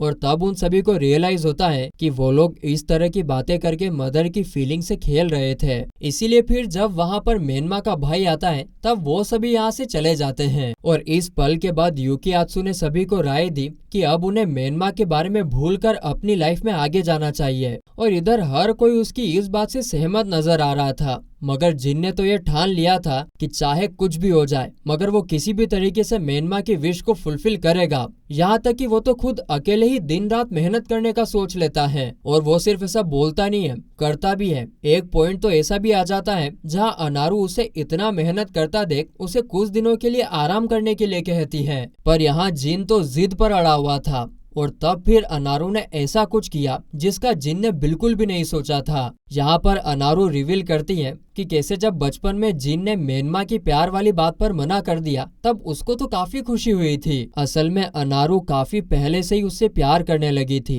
पर वो जितना हो सके उतना ही इस बात को दिल में छुपा कर रखना चाहती थी। लेकिन हम देखते हैं कि ये बात जानने के बाद भी जिन को कोई फर्क नहीं पड़ता क्योंकि उसने मेनमा की विश को फुलफिल करने का मन बना लिया था। पर तभी अनारू उसे याद दिलाती है कि वो किस तरह मेनमा की विश को फुलफिल करके उसे हमेशा के लिए खो देगा। अब जिन उसकी इस बात को सुनने के बाद यहाँ से निकल जाता है और वो काफी हद तक इस बात से सहमत भी था कि ये बात तो सही है, अगर वो मेनमा की विश को फुलफिल कर देता है तो वो तो उसे हमेशा के लिए खो देगा। इसी तरह फिर जब वो घर आता है तब वो मेनमा को नींद से उठाता है। इस दरमियान मेनमा ने जैसे ही देखा कि जिन के हाथों में तो ढेर सारी मिट्टी लगी है तब वो उन्हें साफ करने में लग जाती है। इधर जिन तो वही बातें लगातार सोचे जा रहा था और वो किसी भी हालत में मेनमा से दूर नहीं होना चाहता था और इसीलिए वो रोने लग जाता है। लेकिन अब मेनमा इस चीज को समझ नहीं पाती कि उसके दिमाग में क्या चल रहा है और वो उल्टा उसके लिए वो भी उदास हो जाती है।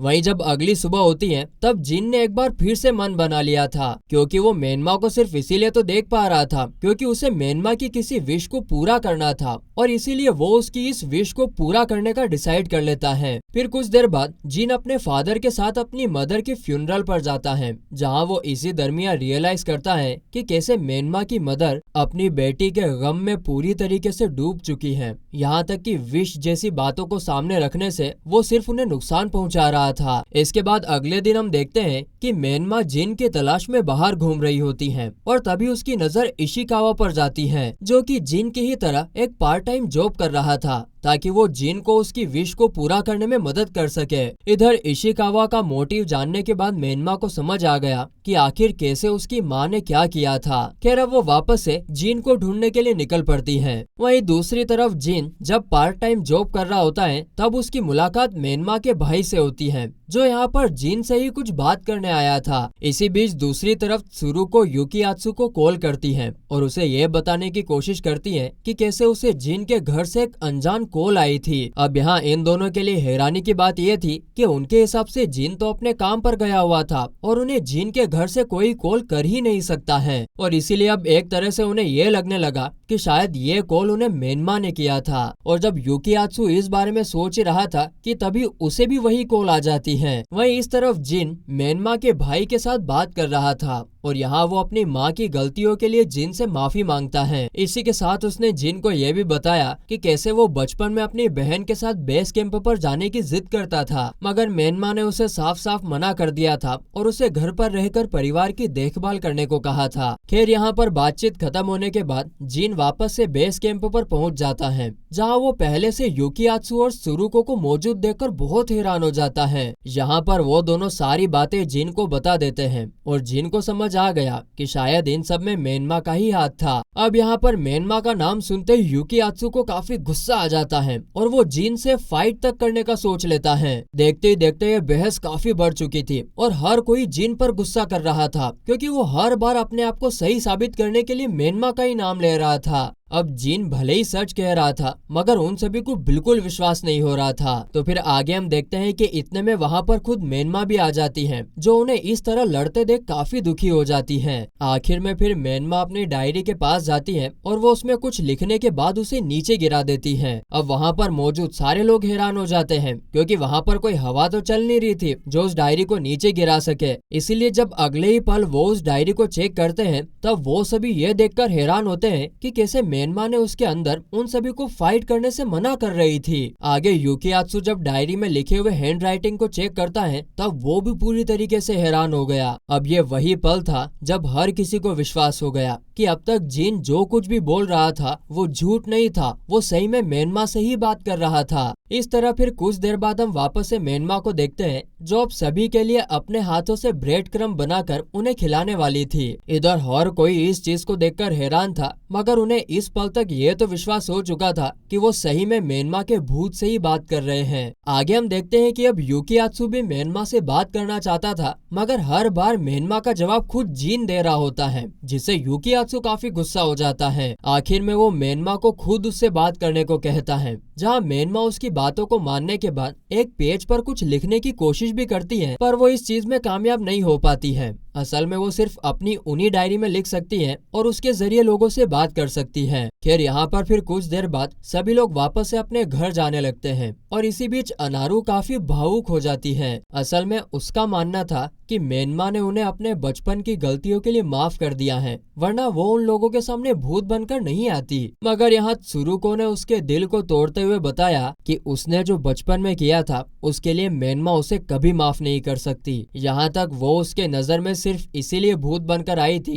क्योंकि वो उन लोगों को माफ नहीं कर सकती थी। हम देखते हैं कि यहाँ पर युकियात्सु भी त्सुरुको की बातों से सहमत नजर आता है और वो सभी को ये राय देता है कि उन लोगों को जल्द से जल्द मेनमा के विश को पूरा करके उसे हेवन में भेज देना चाहिए। वहीं दूसरी तरफ हम जिन और मेनमा को देखते हैं, जो अब साथ में सोने लगे थे और इस दौरान उनके बीच में एक अनोखा मोमेंट भी क्रिएट होता है। वहीं अगले दिन हम देखते हैं कि जिन एक बार फिर से कमेटी मेंबर के घर पर आ चुका था ताकि वो उनसे मदद की गुहार कर सके। अरे बाबा प्लीज मदद कर दो यार मेरी, यार ऐसा क्या करते हो यार तुम। मगर वो उसे फिर से मना कर देता है, चल फट। इसी बीच जिन को वो पल भी याद आता है जब अनारू ने उसे प्रपोज किया था, मगर वो इस चीज को थोड़ा इग्नोर करते हुए अनारू से उसकी मदद करने को कहता है। असल में वो अगले कुछ दिनों तक कंस्ट्रक्शन के जॉब पर बिजी होने वाला था, इसीलिए वो बुक स्टोर पर उसकी एब्सेंस में मदद करने को कहता है। अब इस पल के बाद हम फिर से युकियात्सु और त्सुरुको को देखते हैं, जो अब मेनमा के फादर के पास आ चुके थे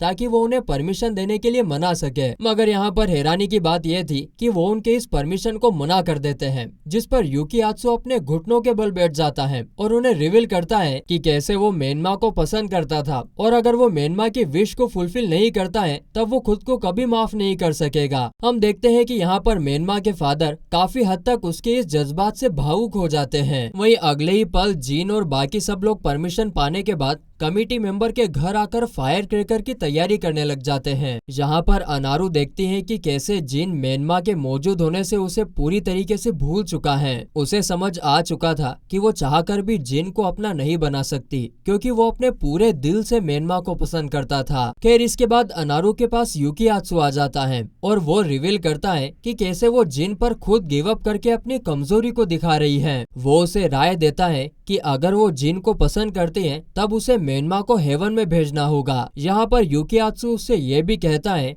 कि अगर वो जिन से गिव अप करना चाहती है तब वो उसके लिए मौजूद होगा, जैसे कि उसने ट्रेन में उससे बोला था। इधर अनारू ये बात सुनने के बाद उससे काफी दूर चली जाती है और बाद में उसे रियलाइज होता है कि यूकीयात्सु ने सिर्फ उससे मजाक किया था। लेकिन इसी दौरान सुरुको यूकीयात्सु की इस बात को सुन चुकी थी और वो अंदर ही अंदर इस चीज से काफी दुखी भी होती है। असल में वो यूकीयात्सु को पसंद करती थी, मगर वो उसे अनारू के साथ देखकर थोड़ा जेलस फील करती है और वो यहाँ से चली जाती है। आगे हम देखते हैं कि जिन अपने काम के लिए जाने वाला था, मगर वो जाने से पहले मेनमा को इशिकावा के साथ छोड़ देता है। इधर इशिकावा इस चीज को काफी खुशी से ले लेता है और वो बाद में मेनमा से बात करने की भी कोशिश करता है। यहाँ तक कि वो मेनमा को पेज पर लिखने के लिए कहता है ताकि वो एक दूसरे से बात कर सके। और फिर कुछ समय तक ऐसा करने के बाद मेनमा यहाँ से चली जाती है और वो एक ब्रिज के पास जाकर रुक जाती है। असल में उसकी नजर ब्रिज के नीचे मौजूद किसी चीज पर जाती है।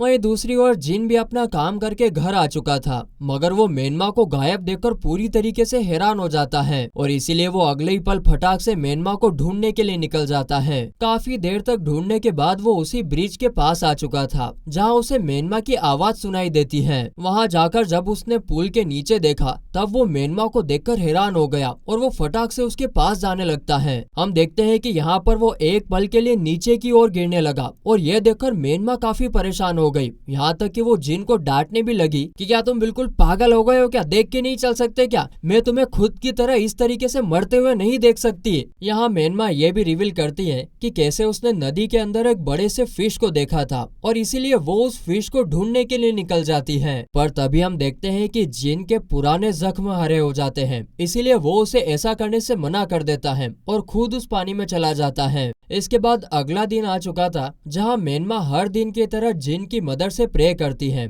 और वहीं जिन आम दिनों की तरह काम में लगा हुआ था। इसी दौरान हम अनारू को भी देखते हैं जो अपनी मदर से काफी रूडली बात कर रही थी, मगर उसे इस बात के लिए खुद पर रिग्रेट भी था। इसके बाद हम सुरुको को भी देखते हैं जिसे उसके दोस्त अभी तक परेशान कर रहे थे क्योंकि वो किसी भी हालत में यूकीयात्सु के करीब जाना चाहती थी। ये बात सुरुको को बिल्कुल पसंद नहीं आई और इसीलिए वो उन्हें भला बुरा कहकर यहाँ से जाने लगती है। मगर सुरुको को यह सब करते हुए देख यूकीयात्सु देख लेता है और इसीलिए वो उसे इस बारे में पूछने लगता है, मगर यहाँ पर सुरुको उसे कोई भी जवाब दिए बिना यहाँ से निकल जाती है। वहीं दूसरी तरफ हम वापस से जिन और मेनमा को देखते हैं जो इशिकावा से मिलने आए थे ताकि वो कल के दिन मेनमा के जाने से पहले एक पार्टी रख सके, और ऐसा इसलिए ताकि वो मेनमा के जाने से पहले उसे अपनी तरफ से विश कर सके। यहाँ तक कि उन्होंने पार्टी के लिए मेनमा की मदर और बाकी घर वालों को भी इनवाइट किया था, लेकिन मेनमा की मदर उन सभी के इस डिसीजन के बिल्कुल खिलाफ खड़ी थी। असल में उन्हें ये समझ ही नहीं आ रहा था कि वो बच्चे इस तरह का काम करके क्या साबित करना चाहते थे और इसीलिए वो वहाँ जाने से मना कर देती है। खैर यहाँ पर भले ही मदर इस चीज के खिलाफ थी, मगर मेनमा का भाई किसी भी हालत में उस जगह पर जाने वाला था। लेकिन इधर मदर को तो ये सब कुछ समझ नहीं आ रहा था और तभी उनके पति उनके पास आते हैं और वो उन्हें समझाते हैं कि कैसे वो फायर वर्क में शामिल होकर खुद को रिलीव महसूस करवा सकती हैं। एक तरह से वो उन्हें भी शामिल करने के लिए मना लेते हैं। वहीं दूसरी ओर अनारू और यूकीयात्सु साथ में मौजूद थे, जहां अनारू उससे ये बात शेयर कर रही थी कि कैसे वो मेनमा के जाने के बाद कितनी खुश हुई थी। असल में उसे लगने लगा था कि वो इस तरीके से जिन के करीब आ सकेगी, मगर कहीं ना कहीं वो गलत थी क्योंकि मेनमा के जाने के बाद जिन धीरे धीरे हर किसी से दूर होने लगा। यहाँ तक कि जब इतने सालों बाद उसकी लाइफ में मेनमा की वापसी हुई तभी वो सभी लोग एक साथ मिल सके थे। एक तरह से वो इस चीज से हार मान चुकी थी। वो मेनमा के होते हुए कभी भी जिन के करीब नहीं जा सकती थी। वहीं दूर खड़ी त्सुरुको इन दोनों को देख रही थी और वो युकियात्सु पर नाराज भी हो चुकी थी। खैर यहाँ पर वो युकियात्सु को डाइवर्ट करते हुए उसे कॉल करती हैं और उसे याद दिलाती हैं कि उसे किस तरह मेनमा की आखिरी विश याद आ चुकी है। अब यहाँ पर उसने युकियात्सु को ये भी बताया कि इस चीज में खुद अनारू का भी इस्तेमाल होने वाला था। इसके बाद अब वो समय आ चुका था जहाँ जिन और इशिकावा मेनमा के लिए पार्टी सेलिब्रेट करने वाले थे और इसी दौरान वहाँ पर बाकी लोग भी आ जाते हैं। उसके बाद मेनमा उन सभी के साथ सेलिब्रेट करके काफी खुश हो जाती है और यहाँ तक उन्हें डायरी पर कुछ लिख के भी बताती है। उसने बताया कि वो किसी भी हालत में उन सभी को एक दूसरे से दोस्ती तोड़ते हुए नहीं देख सकती है। वो उन्हें हमेशा एक दोस्त की तरह देखना चाहती है। अब फिर सबसे आखिर में युकियात्सु अपने एक नए आइडिया के साथ आता है जहाँ वो मेनमा और जिन को ठीक उसी तरह का सीन क्रिएट करने को कहता है जहां उन्होंने बचपन में एक दूसरे को प्रपोज करते वक्त किया था। अब यहाँ पर युकियात्सु एक बार फिर से जिन से ये पूछता है कि वो मेनमा को पसंद करता है, जहाँ पर जिन फिर से उन पल को रिक्रिएट होता देख काफी परेशान होता है। मगर जब फिर हर कोई इस चीज को लेकर काफी एक्टिव नजर आ रहा था तब जिन खुद भी इसमें शामिल हो जाता है, जहाँ पर वो खुद को काफी रोकने के बाद भी मेनमा को अपने दिल की बात बता ही देता है, जहाँ पर वो उसे पसंद करता था। अब वो इतना कहने के बाद यहाँ से फिर से भागने लगता है, मगर इस बार इशिकावा उसे भागने से रोक देता है। वहीं दूसरी ओर मेनमा जिन के फीलिंग्स को सुनकर काफी हैरान थी और उसकी आंखों से आंसू तक आने लगते हैं। खैर फिर ये पार्टी खत्म हो जाती है और फिर हम अनारू और त्सुरुको को साथ में घर जाते हुए देखते हैं। इधर अनारू तो इस बात से रो रही थी क्योंकि जिन ने कन्फेस कर दिया था कि वो शुरू से ही मेनमा को पसंद करता था। यहाँ पर इस तरह से उसके दिल का एक बड़ा बोझ भी खत्म हो चुका था। अब वो यहाँ पर इसी चीज पर दुखी थी कि तभी त्सुरुको ने उसे ऐसा करने से मना कर दिया। वो यहाँ पर कहता है कि वो उससे ज्यादा दुखी है क्योंकि वो खुद युकियात्सु को पसंद करती है, पर वो भी मेनमा को पसंद करता था। यहाँ तक कि वो तो ये भी जानती थी कि अगर वो मेनमा के बाद किसी और को ढूंढता है तो वो खुद अनारू ही होगी। खैर यहाँ पर अनारू से समझाती है कि वो किस तरह जिन के अलावा किसी और के बारे में नहीं सोचती है और यहाँ तक उसका युकियात्सु के साथ कुछ नहीं चल रहा था। अब इस बात को सुनने के बाद त्सुरुको ने अनारू को बताया कि वो खुद भी यही चाहती है, इसीलिए वो मेनमा को हेवन भेज के जिन को अनारू के साथ लाएगी ताकि फिर वो जितना हो सके उतना युकियात्सु के करीब आ सके। इधर इसके बाद हम जिन और मेनमा को देखते हैं जो अब घर जा रहे होते हैं और इसी बीच मेनमा काफी खुशी से जिन से ये जानने की कोशिश करती है कि उसने उसे जो कुछ भी कन्फेस किया था क्या वो बिल्कुल सच था, और इसका जवाब जिन हाँ में देता है। और फिर आगे जिन दिल पर पत्थर रखते हुए मेनमा से ये तक पूछ लेता है कि क्या तुम अपनी विश को भूल नहीं सकती, क्या तुम अपनी पूरी जिंदगी मेरे साथ नहीं रह सकती क्या। लेकिन मेनमा इस चीज से मना कर देती है क्योंकि वो हेवन में जाने के बाद एक अलग लाइफ के साथ रीबर्थ होना चाहती थी। यानी कि अब वो पल आ चुका था जब मेनमा अपनी विश को फुलफिल करके एक नई जिंदगी की तलाश में निकल जाए। यहाँ पर सीन शिफ्ट होता है और अगला दिन आ जाता है। मेनमा जिन के माँ को देखती है जो उसे कुछ बताने वाली थी, मगर तभी उसकी आंख खुल जाती है और वो होश में आ जाती है। और आज वही दिन था जब मेनमा के विश को पूरा करा जाने वाला था। हर कोई पूरी तैयारी के साथ फायर वर्क के वर्क में लग चुका था। यहाँ तक कि मेनमा का भाई और उसका बाकी परिवार वाले भी इस जगह पर आ चुके थे ताकि वो अपने बेटी के विश को फुलफिल होते हुए देख सके। लेकिन इसी बीच जिन अब ये सोचकर परेशान होने लगा कि अगर उन्होंने मेनमा की विश को फुलफिल कर दिया तब तो वो उसकी लाइफ से हमेशा हमेशा के लिए चली जाएगी। अब आगे जैसे ही रॉकेट को जलाए जाते हैं तभी जिन को अपनी गलती का एहसास होता है और वो उसे रोकने के लिए निकल पड़ता है, मगर तब तक काफी देर हो चुकी थी। इस पल के बाद जिन को लगा कि अब मेनमा उसकी लाइफ से हमेशा के लिए चली जाएगी, मगर जब उसने पलट के देखा तब वो उसे वहीं पर मौजूद देखकर एकदम हैरान रह गया। हम सब लोग भी हैरान रह गए। असल में मेनमा अभी तक यहीं पर मौजूद थी और ये बात जानने के बाद हर कोई हैरान रह गया। और फिर हमें थोड़ी देर बाद का सीन दिखाया जाता है जहाँ सभी लोग वापस अपने घर की ओर चले जाते हैं, जहाँ इसी बीच जिन तो सिर्फ यही सोचने में लगा था कि आखिर वो मेनमा को हेवन भेजने में कैसे सफल नहीं हो पाया। एक तरह से अब उसे ये लगने लगा था कि कैसे मेनमा का विश कुछ और ही था। फिर कुछ समय बाद जब जिन नहा के बाहर आ रहा होता है तभी उसे यूकियात्सु का कॉल आता है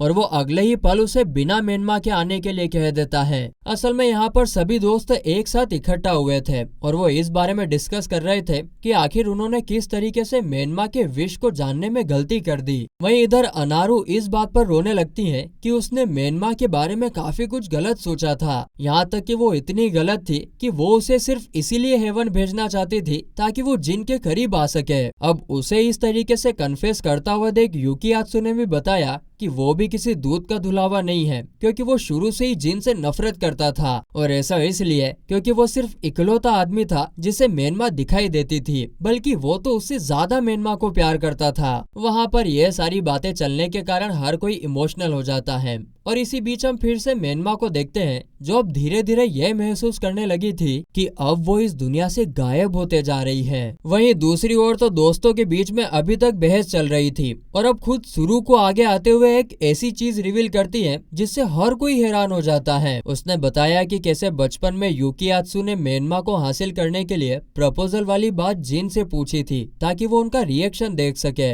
अब इसी बीच सुरु को खुद यूकियात्सु से प्यार करती थी और वो मेनमा को सारी बात बता चुकी थी, मगर मेनमा को इससे कोई फर्क नहीं पड़ा क्योंकि वो बस अपने सभी दोस्तों को एक साथ देखना चाहती थी। अब यहाँ पर इतना सब सुनने के बाद इशिकावा भी खुद पर काफी गुस्सा होने लगता है और उसने बताया कि वो अगर मेनमा की विश को फुलफिल नहीं करेगा तब वो खुद को माफ नहीं कर सकेगा। दरअसल बात यह है कि जब मेनमा की मौत हुई तब वो खुद उस जगह पर मौजूद था, मगर कुछ ना कर पाने के कारण वो खुद को दोष देता रहा और उसे इसी चीज का गम था कि अगर वो उस दिन कुछ कर पाता तो आज मेनमा उन सभी के बीच में होती। हम देखते हैं कि यहाँ पर हर कोई अपने दोस्तों के सामने अपने गम को बांट रहा था। इसी बीच हम मेनमा को देखते हैं जो काफी शांत खड़ी हुई थी, मगर तभी वहाँ पर जिन के पिता आ जाते हैं जो अब अपनी पत्नी के फोटो के पास बैठकर इस बात की खुशी मना रहे थे कि जब से जिन अपने सभी दोस्तों से मिला है तब से वो काफी खुश रहने लगा है। हम देखते हैं कि यहाँ पर मेनमा को ये भी याद आने लगता है कि आखिर उसने जिन की मदर से क्या बात करी थी और ये बात उसकी आखिरी विश से जुड़ी हुई थी। वहीं दूसरी ओर अब वो सभी दोस्त अपनी गलतियों का रियलाइजेशन करने के बाद मेनमा को एक साथ हेवन में भेजने का डिसाइड कर लेते हैं और ऐसा इसीलिए क्योंकि खुद मेनमा ही चाहती थी कि वो हेवन में जाने के बाद एक नई जिंदगी के साथ वापसी कर सके। आगे फिर कुछ देर बाद जब जिन वापस घर आता है तब वो मेनमा की हालत को देखकर एकदम हैरान हो जाता है। अब यहाँ पर मेनमा उसे अपनी आखिरी विश के बारे में बताती है जिसे उसने जिन की मदर से किया था। असल में जब जिन की माँ अपने आखिरी दिनों को गिन रही थी तब उन्हें जिन की काफी फिक्र थी और ऐसा इसलिए क्योंकि जिन काफी दिनों से अपने इमोशंस को दिल में छुपा के रखा हुआ था, यहाँ तक कि वो खुद चाहती थी कि जिन अपने दिल को ओपन करके जितना मन हो उतना रो सके। और ये बात सुनने के बाद मेनमा ने जिन की मदर से प्रॉमिस कर दिया था कि वो किसी भी हालत में जिन को खुलकर रोने पर मजबूर कर देगी और यही चीज मेनमा के लाइफ की आखिरी विश बन चुकी थी जिसे अब वो समय के साथ फुलफिल भी कर चुकी थी और इसीलिए अब वो समय आ चुका था जब वो जिन को अलविदा कह दे। पर यहाँ जिन अब अपने इस आखिरी पल को इसी तरह तो जाने नहीं दे सकता था। वो अब मेनमा को उठाकर उसे अपने सभी दोस्तों के पास ले जाता है ताकि वो जाने से पहले उन सभी से आखिरी बार मिल ले। हम देखते हैं कि जिन कैसे भी करके अपने बेस कैंप पर पहुंच चुका था जहाँ पर हर कोई मौजूद था, मगर यहाँ पर अब जिन के साथ कुछ अलग ही चीज होती है। अब वो मेनमा को देख ही नहीं पा रहा था, वो हर तरफ मेनमा को ढूंढने लगता है जिससे सभी लोगों को समझ में आ गया कि अब मेनमा उन सभी को छोड़कर जाने वाली है। इधर मेनमा जिन को अपने आवाज के जरिए बताती है कि वो अब उन सभी के साथ हाइड एंड सीक खेल रही है, इसीलिए वो उन्हें ढूंढ नहीं सकते। मगर ये बात जिन को बिल्कुल हजम नहीं हुई और वो मेनमा को हर तरफ ढूंढने निकल पड़ता है। देखते ही देखते हर कोई मेनमा को ढूंढने निकल पड़ा और इसी बीच मेनमा जो खुद भी उन सभी को आखिरी अलविदा कहना चाहती थी, इसीलिए वो उन सभी के लिए एक एक लेटर लिखने लगती है। फिर कुछ देर बाद जब हर कोई मेनमा को ढूंढने में नाकामयाब होता है तब उनकी नजर जमीन पर पड़े लेटर पर जाती है। यहाँ पर वो सभी यह देखकर हैरान हुए कि उसे खुद मेनमा ने लिखा हुआ था। हर कोई अपने लेटर को पढ़कर काफी इमोशनल हो गया और यहाँ तक उनकी आंखों से धड़ाधड़ आंसू भी निकलने लगते हैं। इसी बीच मेनमा भी उनके सामने मौजूद तो थी, मगर वो अभी तक किसी को दिख नहीं रही थी। अब जिन को मेनमा की आवाज तक आना बंद हो गई थी,